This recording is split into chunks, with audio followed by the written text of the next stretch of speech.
हर हर महादेव दोस्तों। आप सुन रहे थे मेरे साथ मनमर्सिया। मनमर्सिया भाग 100। ये इस कहानी का आखिरी भाग है। गुड्डू ने जो किया वो शगुन के लिए बहुत बड़ी बात थी।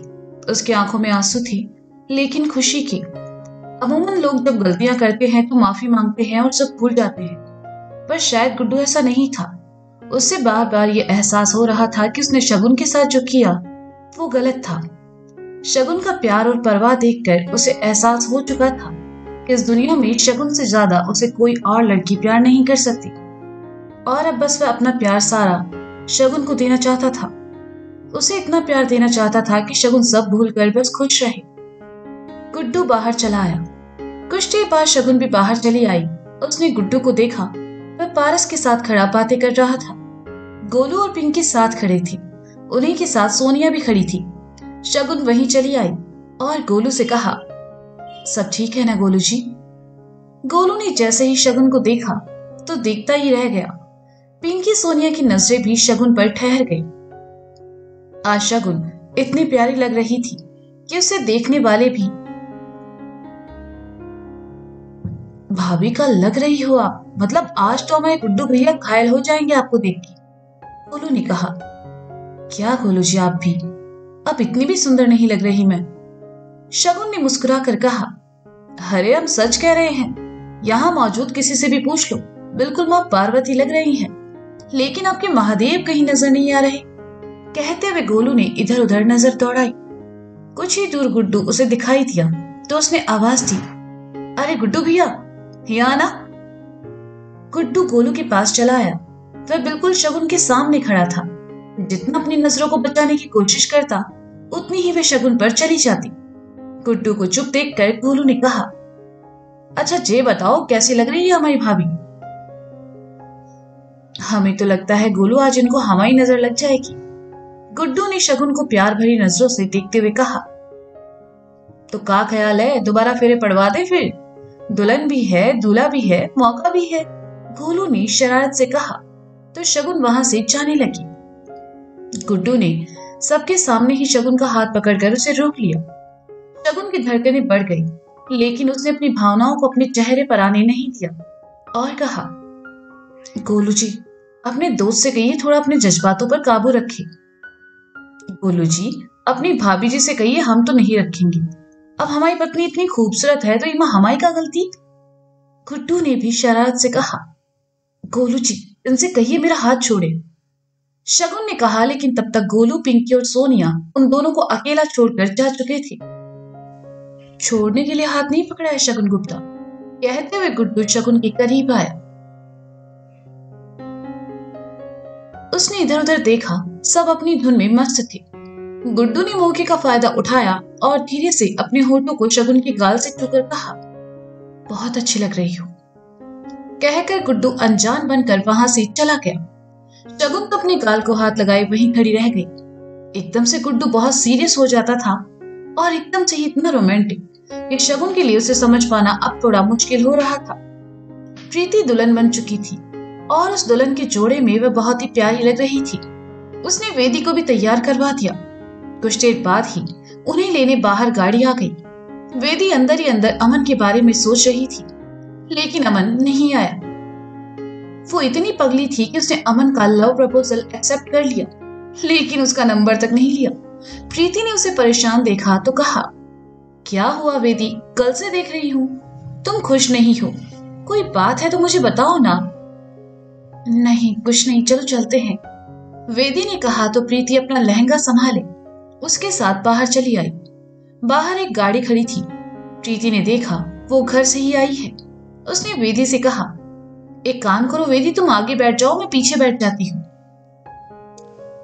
ठीक है, वेदी ने कहा और गाड़ी का दरवाजा खोलकर आगे वाली सीट पर बैठ गई। प्रीति पीछे आ बैठी। ड्राइवर सीट पर बैठे लड़के ने वेदी की तरफ देखकर कहा, हाय। एक जानी पहचानी आवाज वेदी के कानों में पड़ी तो उसने साइड में देखा। ड्राइवर सीट पर बैठा लड़का कोई और नहीं बल्कि अमन ही था। वेदी ने देखा तो उसकी खुशी का ठिकाना नहीं रहा। उसने पीछे बैठी प्रीति को देखा तो प्रीति ने कहा, कैसा लगा मेरा सरप्राइज? वेदी ने सुना तो समझ गई। कि प्रीति को सब पता है, तो उसने कहा, थैंक यू।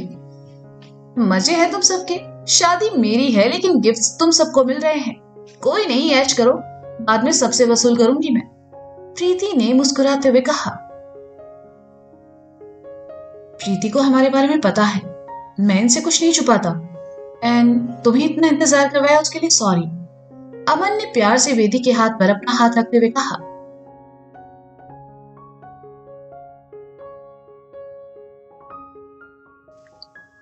अरे अब चलो भी, तुम दोनों के रोमांस के चक्कर में मेरी शादी रुक जाएगी। चलो, बेचारा रोहन कब से मेरा वेट कर रहा है, प्रीति ने कहा। बेचारा रोहन, बस आज की रात और उसके बाद तो उसकी बैंड बजने वाली है, अमन ने कहा तो वेदी और प्रीति दोनों हंस पड़ी और अमन ने गाड़ी आगे बढ़ा दी। कुछ देर बाद प्रीति आई तो सबने उसे घेर लिया। स्टेज में अभी वक्त था, इसलिए हॉल में बैठकर बातें करने लगी। शगुन ने उसे देखा तो अपनी आंख के किनारे से काजल निकालकर प्रीति के कान के पीछे लगाते हुए कहा, बहुत सुंदर लग रही हो, किसी की नजर ना लगे। जीजू कहाँ है? प्रीति ने कहा। हम यहाँ हैं, तुम्हारे लिए जे लेने गए थे, कुछ खाए लो, बाद में मौका नहीं मिलेगा, गुड्डू ने प्लेट प्रीति की ओर बढ़ाते हुए कहा। आई लव यू जीजू, अगर रोहन नहीं होता ना तो मैं आपको लेकर भाग जाती, प्रीति ने कहा तो सब हंसने लगे। प्रीति ने बड़ी सी नथ पहन रखी थी जिसकी वजह से उसे खाया नहीं जा रहा था। गुड्डू ने देखा तो आकर उसके बगल में बैठा और कहा, रुको, जे हटाओ फिर खाओ। गुड्डू ने प्रीति की नथ निकाल दी और फिर प्रीति आराम से चाट खाने लगी। शगुन ने देखा गुड्डू और प्रीति के बीच बहुत ही गहरा रिश्ता है और ये देखकर वह खुश भी थी। वह बाहर चली गई। प्रीति ने देखा गुड्डू ने कुर्ता पजामा पहन रखा है तो कहा, आप ये पहनकर स्टेज पर जाने वाले हो? बिल्कुल, लग रहे हैं ना हैंडसम, गुड्डू ने कहा। 4 बच्चों के बाप लग रहे हो। क्या यार जीजू, मुझे लगा बाकी लड़कियों की तरह मैं भी अपने स्टेज पर धमाकेदार एंट्री लूंगी, लेकिन प्रीति ने मायूस होकर कहा, अरे तो तुम बताओ क्या करना है, हम अभी बंदोबस्त करते हैं, गुड्डू ने कहा। सबसे पहले तो जाकर ये कपड़े चेंज कीजिए, प्रीति ने कहा। जो हुकुम मैडम, करते हैं, कहकर गुड्डू वहां से चला गया। ऊपर कमरे में आया। पहनने को अब कुछ बचा नहीं था, सब तो पहन चुका था, लेकिन प्रीति के सामने जाकर लेक्चर नहीं सुनना चाहता था, इसलिए ढूंढने लगा। उसे अपनी एक सफेद टी शर्ट मिली। गुड्डू ने उसे उठाया और पहन लिया।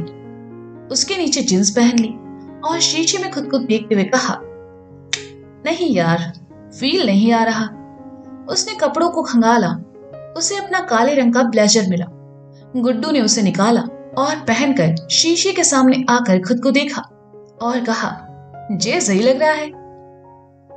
गुड्डू नीचे आया तो प्रीति ने दूर से ही ओके का इशारा कर दिया।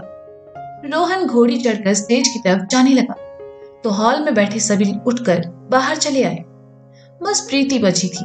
अब चूंकि बात धमाकेदार एंट्री की थी तो गुड्डू जी निकल गए जुगाड़ पर। बाहर ही उसे जुगाड़ मिल गया। रोहन स्टेज पर बैठा था और सब दुल्हन के आने का वेट कर रहे थे। कुछ देर बाद सभी के कानों में बुलेट की आवाज पड़ी। सबकी नजर सामने चली गई। गुड्डू बुलेट लेकर आ रहा था और उसके कंधे पर हाथ रखकर पीछे बैठी थी अपनी प्रीति। दोनों जीजा साले उस बाइक पर बहुत प्यारे लग रहे थे। उस पर प्रीति ने आंखों पर गुड्डू का चश्मा लगाया हुआ था और फुल स्वैग में बैठी थी और बहुत प्यारी भी लग रही थी। गुड्डू ने बाइक लाकर स्टेज के सामने रोकी। रोहन आया और प्रीति का हाथ थामकर उसे ऊपर स्टेज पर ले आया। गुड्डू बाइक साइड में लगाकर वापस चला गया और आकर कोलू के पास खड़ा हो गया। रोहन और प्रीति ने एक दूसरे को वरमाला पहनाई और उसके बाद फोटो सेशन शुरू हुआ। गुड्डू शगुन ने भी प्रीति के साथ खूब फोटो खिंचवाए और उसके बाद सभी मंडप की तरफ चल पड़े। रोहन की साइड उसके दोस्त, भाई और बहनें थी। प्रीति के साइड शगुन, गुड्डू, गोलू और पिंकी बैठे थे। अमन और वेदी वहां नहीं थे, बल्कि दोनों लॉन में बातें करते हुए घूम रहे थे। मिर्शा जी अपने नए रिश्तेदारों के साथ बैठे थे। सब शांति से और अच्छे से चल रहा था, लेकिन हमारे गुड्डू को अलग ही शरारत सूझ रही थी। फेरों में सबके साथ सबको थोड़े थोड़े फूल दिए गए ताकि सब दूल्हा दुल्हन को अर्पित कर सके, लेकिन गुड्डू दूल्हा दुल्हन पर कम और सामने खड़ी शगुन पर ज्यादा फेंक रहा था। शगुन ऐसे माहौल में क्या ही कहे, वह चुपचाप खड़ी थी, लेकिन गुड्डू की शरारतों पर आज उसे गुस्सा नहीं बल्कि प्यार आ रहा था। फेरे संपन्न हुए। रोहन और प्रीति बड़ों का आशीर्वाद लेने पड़ गए। उन्होंने आकर शगुन और गुड्डू के भी पैर छुए तो गुड्डू ने प्रीति से कहा, हमेशा खुश रहो और सबको यूं ही तंग करती रहो। प्रीति मुस्कुराने लगी। अब तक वह खुश थी, लेकिन अब जैसे जैसे विदाई की बारी आ रही थी वैसे वैसे प्रीति का मन भारी होने लगा। सबने साथ मिलकर खाना खाया और हॉल में बैठकर बातें करने लगे। गुड्डू ने देखा शगुन सिर्फ साड़ी पहने हुए है, उस पर सर्दी भी बहुत थी। वह अंदर आया और शगुन का शॉल ले आया।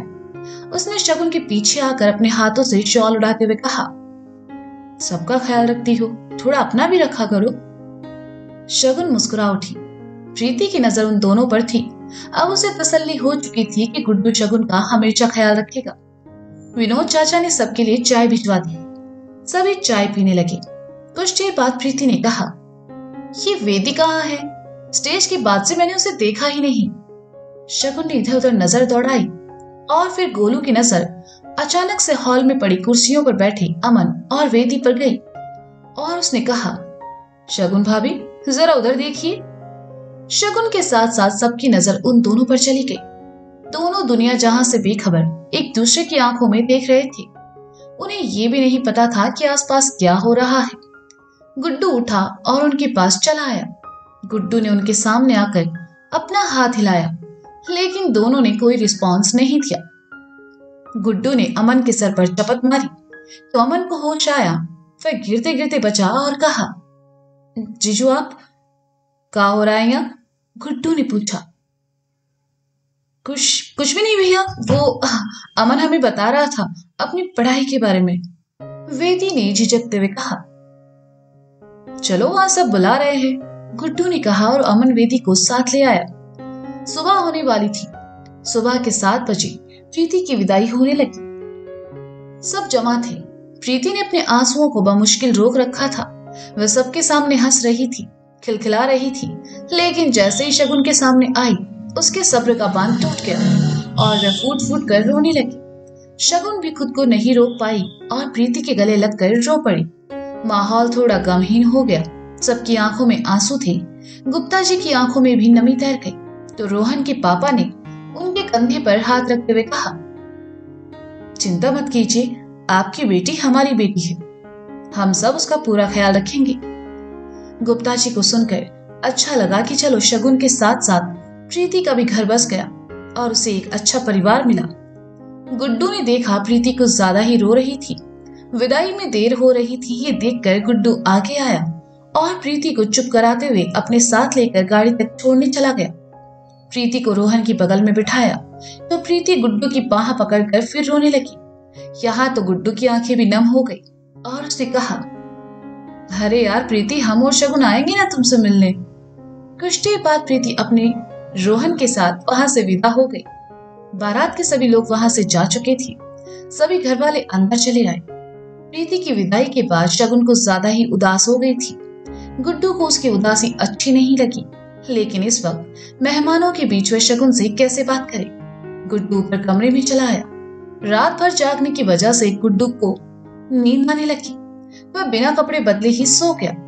शगुन और बाकी घर वाले भी काफी थक चुके थे, इसलिए सब आराम करने लगे। शाम में गुड्डू की आंख खुली तो उसने देखा सब उसी के कमरे में थे और मिश्राइन गुड्डू के कपड़े बैग में जमा रही थी। गुड्डू ने कहा, अम्मा हम लोग वापस कानपुर जा रहे हैं का?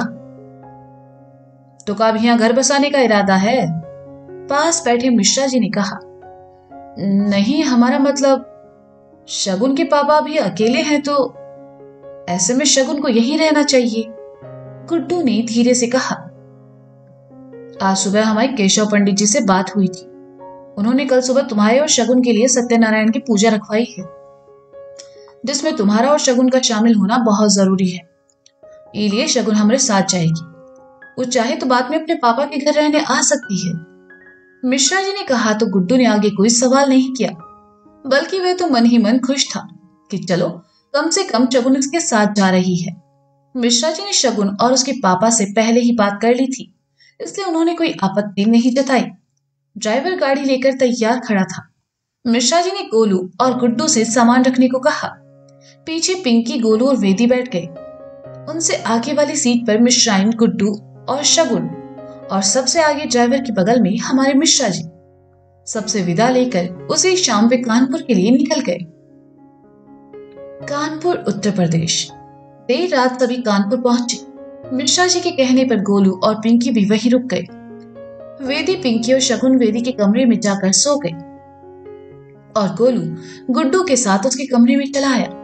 रास्ते भर की थकान और लंबे सफर से सभी थक चुके थे, इसलिए बिस्तर पर गिरते ही सबको नींद आ गई। अगली सुबह शगुन और मिश्राइन जल्दी उठ गई। उन्होंने घर की साफ सफाई की।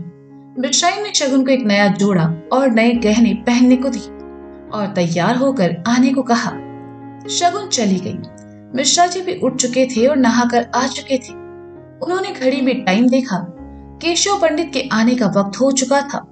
कुछ देर बाद केशव पंडित भी चले आए। उन्होंने पूजा की तैयारियां की और मिश्रा जी से कहा, गुड्डू कहाँ है? दिखाई नहीं दे रहा। आप हमें बताइए क्या काम है? मिश्रा जी ने कहा। हमने आपसे शगुन और गुड्डू की कुंडली मांगी थी, वो दे दीजिए, हम कुछ मिलान करके उसके बाद कथा शुरू करते हैं। केशव पंडित ने कहा। ठीक है पंडित जी, हम अभी मंगवाते हैं, कहकर मिश्रा जी मिश्राइन के पास आए और कहा, आप पंडित जी को गुड्डू शगुन की कुंडली दीजिए, हम अभी आते हैं। मिश्रा जी ऊपर गुड्डू के कमरे में आए। उन्होंने देखा गुड्डू और गोलू दोनों बिस्तर पर उल्टे पड़े हैं और अभी तक सो रहे हैं। मिश्रा जी ने लात मारी गुड्डू को और दूसरी लात मारी गोलू को। गुड्डू गुस्से से उठा, लेकिन मिश्रा जी को देखकर खामोश हो गया। गोलू बेचारा बिस्तर से नीचे आ गिरा और उठते हुए कहा, कौन है बे? हम हैं, तुम्हारे बाप। लाज शर्म नहीं है दोनों में? रास्ते भर समझा के लाए थे कि सुबह घर में पूजा है, जल्दी उठकर नहा लेना, लेकिन नहीं, गली के आवारा बैल की तरह पसरे पड़े हैं दोनों। 5 मिनट में नहाकर दोनों नीचे आओ, मिश्रा जी ने कहा और चले गए। यार, जो तुम्हारे पिताजी पहले का फुटबॉल प्लेयर थे क्या? ऐसे गोल करके गए हमारी तशरीफ पर, गोलू ने अपने पिठी सहलाते हुए कहा। हमें भी पड़ी है, जैसे हम नहीं सुधर सकते वैसे हमारे पिताजी भी नहीं पिघल सकते। अब चलो, कहते हुए गुड्डू ने कबर्ड खोला और अपने पहनने के लिए कपड़े निकालने लगा। कपड़े लेते हुए गुड्डू की नजर वहां रखे झुमकों पर गई जो उसने शगुन के लिए खरीदे थे। गुड्डू ने उन्हें हाथ में उठाया और मन ही मन कहा, आज तुझे हम शगुन को पहना के ही रहेंगे। अरे भैया, चिपक गए का कबर्ड से? जल्दी नहा कर आओ, हमें भी जाना है, गोलू ने कहा तो गुड्डू ने जल्दी से झुमके वापस कबर्ड में रखे और नहाने चला गया। गुड्डू नहाने के बाद वापस आया और गोलू को जाकर नहाने को कहा। मिश्राइन आई और गुड्डू की ओर नए कपड़े बढ़ाते हुए कहा, गुड्डू, तुम्हें पूजा में आज ये कपड़े पहनने हैं, पंडित जी आ गए हैं, तुम भी तैयार होकर जल्दी आ जाओ। गुड्डू ने कपड़े लिए और पहनकर नीचे चला आया। उसकी नजर पूजा घर में खड़ी शगुन पर चली गई। पीले रंग की साड़ी में सादगी में कितनी सुंदर लग रही थी वो, लेकिन जैसे ही नजर शगुन की सूनी मांग पर पड़ी तो वह थोड़ा उलझन में पड़ गया। केशव पंडित ने गुड्डू को देखा तो आकर बैठने को कहा और गुड्डू के बाईं तरफ शगुन को बैठने को कहा। मिश्रा जी, अम्मा, मिश्राइन, गोलू, पिंकी और वेदी वहां आकर बैठ गए। आस पड़ोस से भी औरतें चली आई। कई महीनों बाद मोहल्ले में कोई आयोजन था। केशव पंडित ने कथा आरंभ की। सभी ध्यान से कथा सुनने लगे। अम्मा तो बहुत खुश थी। इस उम्र में ये सब कथा सुनने को मिले, इससे बढ़िया बात और क्या हो सकती थी। कथा समापन के बाद केशव पंडित ने गुड्डू को सिंदूर की डिब्बी दी और कहा, जो सिंदूर अपनी हाथ से बहू को दो। गुड्डू ने सिंदूर की डब्बी शगुन को दे दी। केशव पंडित ने शगुन से उस डिब्बी से सिंदूर उठाकर अपनी मांग में भरने को कहा। शगुन ने वैसा ही किया। कुछ सिंदूर आकर उसकी नाक पर भी गिर गया, जो कि शुभ माना जाता है। केशव पंडित जी ने शगुन के हाथ से गुड्डू के हाथ पर रखा और जल अर्पित करवाया। पूजा समाप्ति के बाद सभी वहां से उठ गए। मिश्रा जी को याद आया तो उन्होंने सबको प्रसाद ग्रहण करने को कहा और खुद केशव पंडित जी के पास आकर बैठ गए। पंडित जी, अब सब ठीक है ना इन दोनों के जीवन में? हमारा मतलब अब किसी तरह की परेशानी ना है ना इनके रिश्ते में? बेफिक्र रहिए मिश्रा जी, अब जे घर में बस खुशियां ही खुशियां आएंगी। आपकी बहू के कदम शुभ है। चिंता मत कीजिए, महादेव सब ठीक करेंगे। हमने एक थाल वहां मंदिर में रखा है पूजा का। शगुन और गुड्डू के हाथों से महादेव के मंदिर में दोनों के हाथों अर्पित करवा दीजिएगा और कुछ दान गौशाला में भी करवा दीजिएगा, जिससे आने वाला संकट कट जाए। अब हमें जाने की इजाजत दे। केशव पंडित जी ने कहा। मिश्रा जी ने केशव पंडित जी को उनकी दक्षिणा और प्रसाद दिया, साथ ही कुछ कपड़े और भेंट भी। केशव पंडित खुशी खुशी वहां से चले गए। हालांकि गुड्डू ने उन्हें बहुत परेशान किया था, लेकिन गुड्डू पर आई मुसीबतों के बारे में केशव पंडित जानते थे और ये भी जानते थे कि गुड्डू का दिल साफ है। प्रसादी के बाद गोलू पिंकी के साथ घर के लिए निकल गया। मिश्राई ने शगुन और गुड्डू को थाल देकर महादेव के मंदिर भेज दिया। वेदी मिश्रा जी से पूछकर शालू के घर चली गई। मिश्रा जी खुशी से अंदर आए। आंगन में उनकी अम्मा और मिश्राइन बैठी थी। मिश्रा जी भी उनकी ओर चले आए और अपनी अम्मा के बगल में बैठते हुए कहा, अब ठीक है अम्मा, जैसा आप चाहती थी वैसा ही हुआ। अरे आनंदा, हमो तो पहले ही कही थी कि हमाओ गुड्डू करा सोना है। अम्मा ने कहा तो मिश्रा जी हंसने लगे और कहा, तभी आज सुबह सुबह हमसे लतिया खाए रहे आपके गुड्डू। खैर सब अच्छे से निपट गया और सब ठीक भी हो गया। अब बस गुड्डू और शगुन अपने विवाहिक जीवन की शुरुआत करे तो हमाओ दादा बनने को सपनों पूरा हो। सब हो जाएगा, भगवान के घर में देर है, अंधेर नहीं। अम्मा ने कहा तो मिश्रा जी ने अपना सर उनके कंधे से टिका दिया और कहने लगे, इन दिनों बहुत थक गए हैं अम्मा। जो सब परेशानियां, भाग दौड़, कुछ दिन ना सुकून से रहना चाहते हैं अपने परिवार के साथ। हाँ तो रहो, शोरूम संभालने के लिए तो अब गुड्डू है। अम्मा ने कहा तो मिश्रा जी ने हामी भर दी। शगुन और गुड्डू दोनों महादेव के मंदिर से लौट आए। दोपहर के खाने के बाद गुड्डू ऊपर कमरे में चला आया और शगुन का इंतजार करने लगा। शगुन जो ऐसे तो कभी भी किसी भी वक्त गुड्डू के कमरे में चली जाती थी, आज उसे गुड्डू के कमरे में जाने में शर्म आ रही थी। शगुन नीचे ही थी और गुड्डू की किस्मत भी शायद खराब थी कि घर में आज लोगों का आना जाना कुछ ज्यादा ही था। शाम में गुड्डू का दोस्त मनोहर चला आया तो गुड्डू उसके साथ बिजी हो गया। रात के खाने के बाद शगुन डाइनिंग टेबल साफ कर रही थी। मिर्चाई ने देखा तो आकर कहा, छोड़ो ये सब और जाकर अपने कमरे में आराम करो। शगुन हमेशा की तरह वेदी के कमरे की तरफ जाने लगी तो मिश्राई ने कहा, अरे वहां कहाँ, ऊपर जाओ अपने कमरे में। शगुन को याद आया कि अब उसे गुड्डू के साथ ही रहना था, उसकी पत्नी बनकर। शगुन का दिल धड़कने लगा। सुबह से वह गुड्डू के सामने जाने से बच रही थी, लेकिन अब उसे जाना पड़ा। शगुन ऊपर आई। गुड्डू हाथ बांधे दरवाजे पर ही खड़ा था। शगुन जब उसके पास आई तो गुड्डू ने कहा, मिल गई आपको फुर्सत शगुन गुप्ता। शगुन बेचारी क्या कहे, कैसे कहती कि उसे गुड्डू के सामने आने में शर्म आ रही थी। शगुन बिना जवाब दिए ही अंदर चली आई तो गुड्डू भी मुस्कुराते हुए उसके पीछे चला आया। शगुन बिस्तर पर आकर बैठ गई। गुड्डू भी उसके बगल में आ बैठा। दोनों चुप। कौन पहले बोले? गुड्डू ने देखा कि शर्म के मारे शगुन खुद में ही सिमटी जा रही है तो उसने कहा, वैसे हम तुम्हारे लिए कुछ लाए थे, दिखाएं? क्या? शगुन ने धीरे से कहा। गुड्डू उठा और झुमकी लेकर शगुन की हथेली पर रख दी। शगुन ने गुड्डू की तरफ देखा और कहा, बहुत खूबसूरत है, भी पहना दीजिए ना। गुड्डू को और क्या चाहिए था, वह शगुन के पास आया और उसके बगल में बैठकर झुमके अपने हाथों में ले लिए। शगुन थोड़ा सा पलट गई और अपने बालों को एक साइड किया। शगुन की पतली गर्दन देखकर गुड्डू की धड़कनें बढ़ गई। गुड्डू ने झुमका लिया और शगुन के कान में पहनाने लगा। शगुन के बालों से आती भीनी भीनी खुशबू गुड्डू को अपनी ओर खींच रही थी। शगुन को झुमके पहनाकर गुड्डू वापस सीधा बैठ गया और फिर दोनों खामोश। दोनों मैच्योर थे, लेकिन इस वक्त किसी स्कूल के छोटे बच्चे लग रहे थे। टीचर ने साथ बैठने की जैसे उन्हें पनिशमेंट दी हो। गुड्डू की नजर शगुन के हाथ पर पड़ी, जो कि गुड्डू के बिल्कुल पास ही रखा था। गुड्डू ने शरारत से शगुन के हाथ को अपनी उंगलियों से छू दिया। शगुन को सिहरन हुई, लेकिन गुड्डू को उसे परेशान करने में मजा आ रहा था। शगुन ने कोई प्रतिक्रिया नहीं दी तो गुड्डू ने धीरे से अपने पैर से शगुन के पैर को मारा, लेकिन सामने देखते हुए। बेचारी शगुन, ऐसे में गुड्डू को क्या जवाब दे? वह खामोश रही तो गुड्डू थोड़ा सा उससे सट कर बैठ गया। शगुन साइड खिसकी, गुड्डू फिर सटा, शगुन फिर साइड खिसकी। ऐसे करते हुए शगुन दीवार के पास पहुंच गए तो गुड्डू ने कहा, का दीवार में घुसोगी? गुड्डू की बात सुनकर शगुन जैसे ही उठने को हुई, गुड्डू ने एकदम से उसे पलटा और करीब आ गया। शगुन की पीठ दीवार से आ लगी। गुड्डू उसकी आंखों में झांकने लगा। दिल 120 की स्पीड से चल रहा था। गुड्डू थोड़ा सा शगुन के करीब आया। उसकी सांसें शगुन को अपने चेहरे पर महसूस हो रही थी, लेकिन आज वह गुड्डू को रोक नहीं सकती थी। आज गुड्डू का उस पर पूरा हक था। गुड्डू कुछ देर उसके करीब रहा और फिर शगुन के होंठों को अपने होंठों से छूकर पीछे हट गया। शगुन की हालत देखकर उसे हंसी आ रही थी।